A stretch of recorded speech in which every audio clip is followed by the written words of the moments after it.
मझधारों से डरकर नौका पार नहीं होती, कोशिश करने वालों की कभी हार नहीं होती।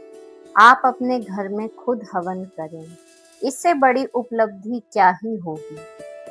किताबें आती हैं, यज्ञ की किताबों में हवन सरल भाषा में हिंदी अनुवादों में दिए गए हैं।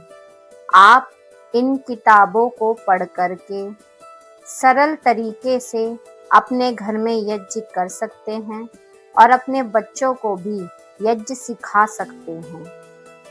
यहाँ ये छोटे बच्चे आए हैं यज्ञ सीखने के लिए।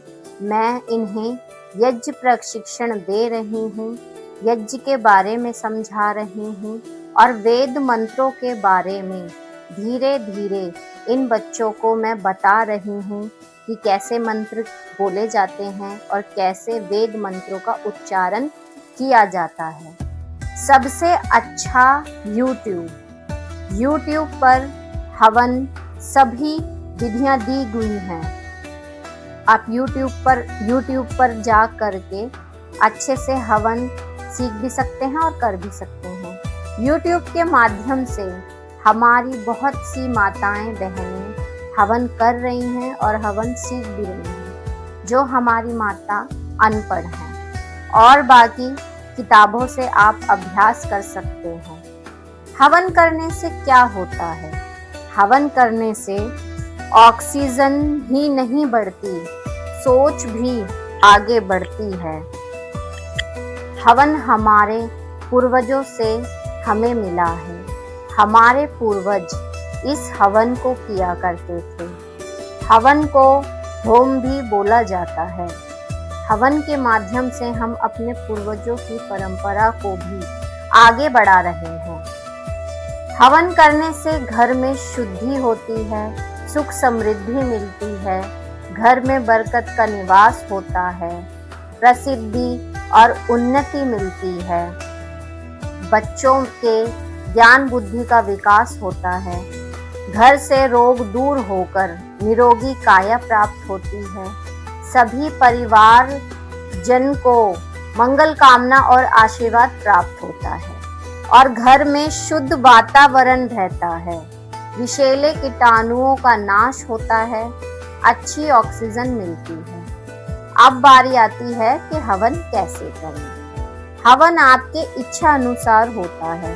विशेष रूप से बड़े हवन करा रहे हैं तो आप अपनी इच्छा के अनुसार सामान ला सकते हैं और बाहर से पंडित को बुला करके जो मुख्य अच्छे अवसर होते हैं उन पे आप यज्ञ करा सकते हैं। जैसे आपके घर में किसी का जन्मोत्सव है, वर्षगांठ है, व्यापार में वृद्धि है, गृह प्रवेश है, दुकान का मुहूर्त है, आप ये हवन पंडित को बुला करके घर में करा सकते हैं। और जो आपके घर के हवन हैं, जो आप अपने घर में खुद से कर सकते हैं, उसमें ज़्यादा कुछ लाने की आवश्यकता नहीं है। 50 ग्राम घी लगेगा, 50 रुपए की सामग्री आएगी और 50 रुपए की ही लकड़ी आएगी और आपका अपना पूजा का सामान आप घर से ले सकते हैं। फोन में यूट्यूब चलाकर एक बहुत सुंदर यज्ञ आप रचा सकते हैं।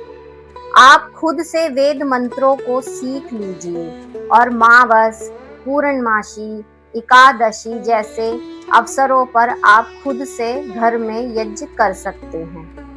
हवन में खुद बैठो, सभी परिवारजन मिलजुल करके हवन करो। एक साथ हलवे या फिर खीर का प्रसाद बनाकर के साथ बैठ करके खाओ।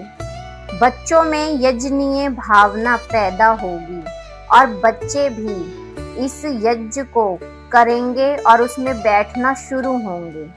हमारे जितने भी ऋषि मुनि थे वो इस हवन को किया करते थे। हमारे ऋषियों मुनियों की परंपरा को हमारे बच्चे आगे लेकर के जाएंगे और हमारे बच्चे संस्कारी बनेंगे, नशे और बुरी आदतों से दूर रहेंगे। इससे अच्छा हमारे लिए क्या ही हो सकेगा। बच्चों को फोन से दूर कीजिए और हवन से जोड़िए, क्योंकि हमारी आने वाली पीढ़ी ही हमारे लिए कल्याण का माध्यम बन सकती है। अपने बच्चों को ज़्यादा से ज़्यादा जोड़िए।